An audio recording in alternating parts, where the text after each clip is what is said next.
Time to feed the mutts. Back it up, back it up, back up.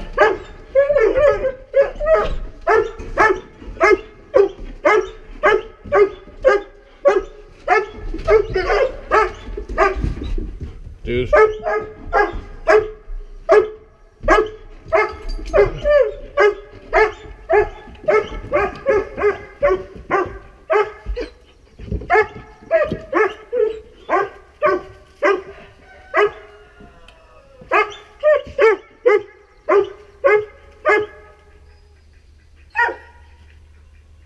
You better shut your ass. You're not getting food.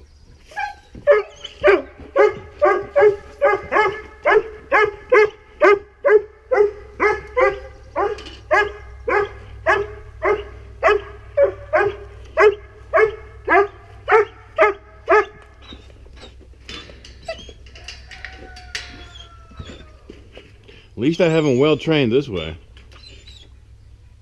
Quiet.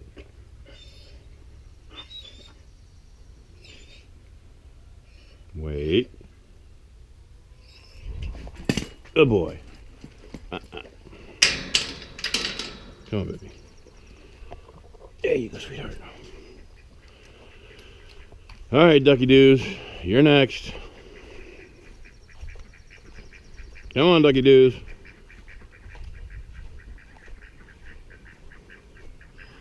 Nice and wet out here. Got a nice rain last night. Come on, babies. Come on. Let's get some chow. Ready. Good morning, girls. Good morning.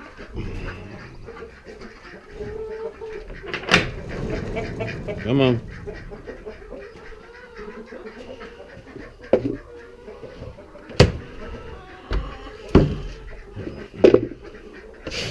Birds and bird food. What more can one say?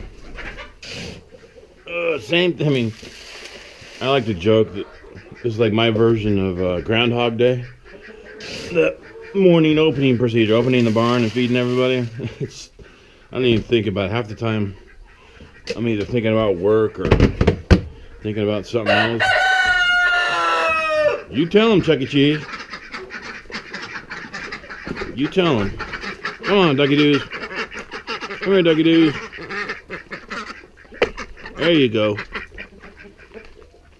Move it, move it, move it.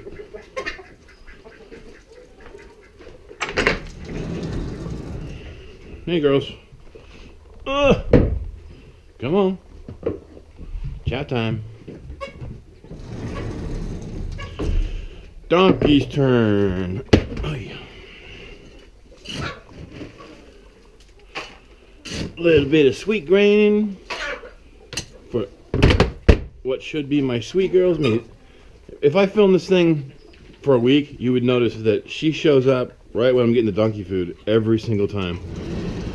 Just for timing reasons. I mean, she's finished her chow and she joins me in the barn, but it seems like I said, it's like Groundhog Day. The same exact thing every day, every week, every month.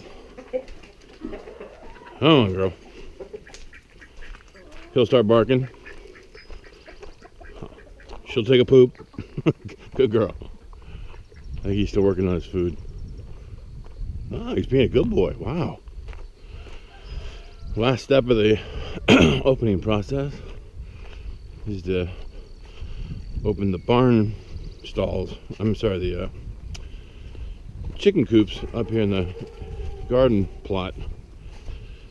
And then we can officially say our day is started. I uncovered that, you can see the big dark thing over there, the big compost pile. We were going to get a good rain last night, and we did, thank God. So I uncovered the compost pile because it needed some moisture. Come on, girly girls. All right, we are officially in business. Another day, another dollar.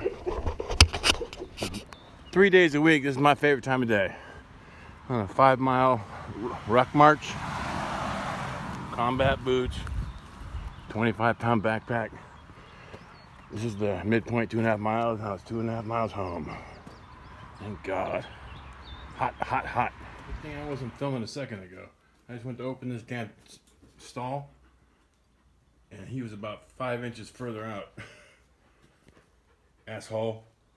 Scared the shit out of me. Yeah, you sneak away, you prick. Come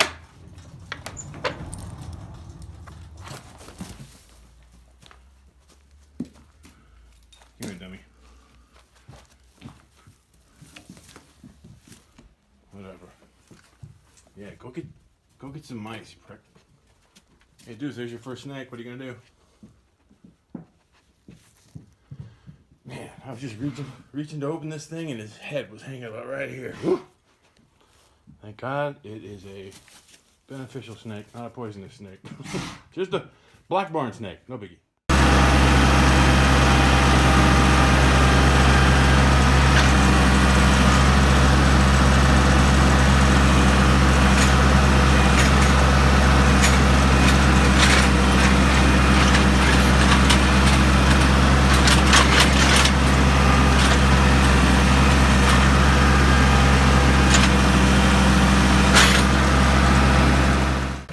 Here's yet another way that you can use your pallet forks on the farm. So earlier you saw I used the pallet forks just naked to basically mix up the compost pile. And now I'm using it to carry one of these big, I forget what they call these things. International blah blah blah cube, whatever. There's a big, full of water. And I'm watering the compost pile down now. Then I'll cover it back up and call it a day. But there's 2 uses in one day of managing a compost pile using pallet forks on the front of a tractor. Something to think about. I think it's cute when the chickens get excited. Either like if I'm plowing up ground, they're following me around like dogs, just digging up worms and stuff. And anytime I uncover the compost pile, they go nuts. So all the bugs in the compost, like, they're almost as bad as Deuce. I almost have to beat them off with a stick so I can do what I need to do. Kind of cute. Alright guys, coming through. You gotta move.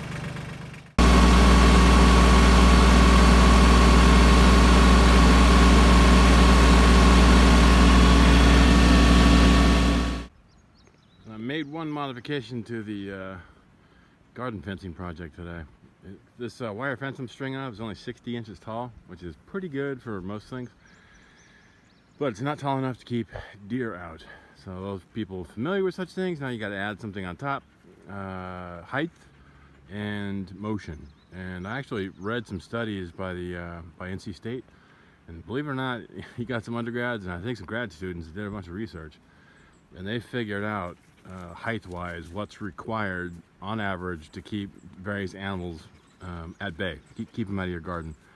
And I think it was 8 feet in height was what required on average for deer. And so here's what I did. It was an experiment. I went and grabbed some of those pressure treated 2x4s, and I reduced each 2x4 into 8 actually 3/4 inch by 3/4 inch sections, and then I wove them through the fence, as you can see there. So each one of these guys is kind of woven through the fence.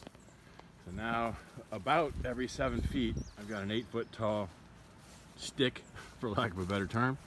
And what I'll end up doing is putting either, some people put pie tins up here that twiddle around in the wind, or little red streamer flags, or just something that moves in the wind.